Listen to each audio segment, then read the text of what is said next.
Ο Ρέστης λέει: με τιμάει που ενώ αυνανιζόμουν, εν πάση περιπτώσει, τελείωσα στην ξυφολόγχη μου. Συγγνώμη, το χάσα, θα το βρω αμέσως. Τελείωσα στην ξυφολόγχη μου και το έστειλα με MMS κατά λάθος στη μάνα μου αντί για την κοπέλα μου.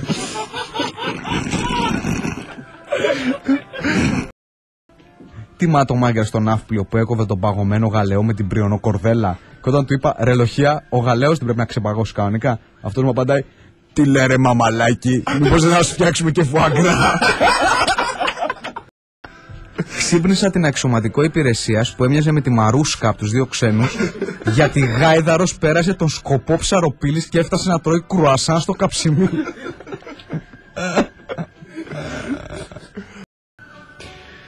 Με την μπάστετ που στην ορκομοσία μας σειρά λέει Δέλτα 05. Να, 05 Δέλτα, ναι. Πέρναγε για επιθεώρηση πτέρυγα ο Σπηλιοτόπουλος και εγώ ξυνόμουν, κουνιόμουν και πρόλαβα να ξετυλίξω και να φάω 3 καραμέλες και όλα αυτά σε προσοχή. Με την που ήμουν στο Πεντάγωνο και όταν έκανα υπηρεσία το βράδυ, πέρναγα μπροστά από τη βαριά ξύλινη πόρτα του Υπουργού με αμπάρικο, σορτσάκι και σαγιοναρίτσα και κοίταζα προς την κάμερα κάνοντας bodybuilding.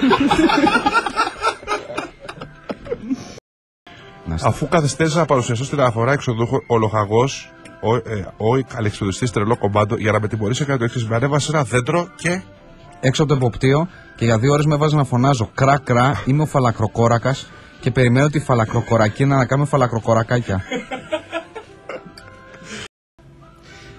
Ταγματική αναφορά και ο τυχής βγαίνει γκαζωμένος και λέει: πλήνε μου και του Θεού θέσεις για κάμψεις λαβάτε.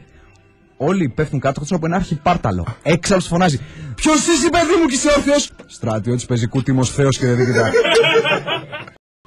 Με τιμάει που όταν πήγαμε μετάθεση σε ένα αυστηρό τάγμα, είπα πως γνωρίζω να οδηγώ στάγκερ για να γλιτώσω κάτι από τις ασκήσεις. Τελικός απολογισμός: ένας ανθίπας τραυματίας, σπασμένος ιαλοθώρακας και 2 παρολίγο νεκροί πολίτες που για 2 μέτρα δεν έγιναν χαλκομανία με το γιο ταχύ τους κάτω από το στάγκερ που οδηγούσα με ηλικιώδη ταχύτητα σε πυκνοκατοικημένη περιοχή.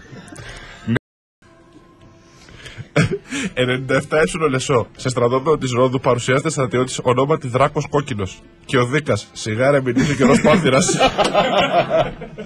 Είμαστε αγκαρία τουαλέτες και σε μια αφοδεύτρα υπήρχε μια πολύ ξερή που δεν έφευγε με τίποτα. Αφού τραβάμε και τραβάμε λοιπόν και προκοπή δεν βλέπουμε, σκάει μύτη ο τρελός μονάδας εντός εισαγωγικών, ο οποίος αρχίζει να την ξύνει με τα νύχια και πήρε 5 μέρες τη μύτη.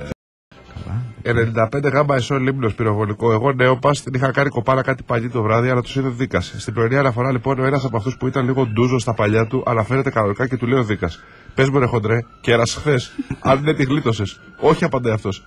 Πάρ' τα 3 μου λοιπόν παπάρα χοντρέ και 30 μέρες φυλακή.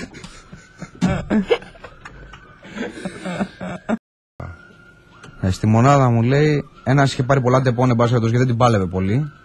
Τον πήγαμε στο γιατρό και ο γιατρός λέει: δώσε του 2 ντεπώ να του περάσει. Καψιμπή. Ο Δίκας βλέπει έναν αραχτό. Ποιος είσαι? Δέλτα, απαντά αυτός. Δεν ρώτησα τη σειρά σου. 20 μέρες φυλακή. Ρίξε και 100. Από τα παγωτά Δέλτα είμαι. 16 μήνες καρδάμιλα. Με τη μια μέρα πριν την απόλυση, έβαλα τους νέους να με κοιμίζουν με το «Είμαι ένα ποντικάκι που τρώω όλο το τυράκι».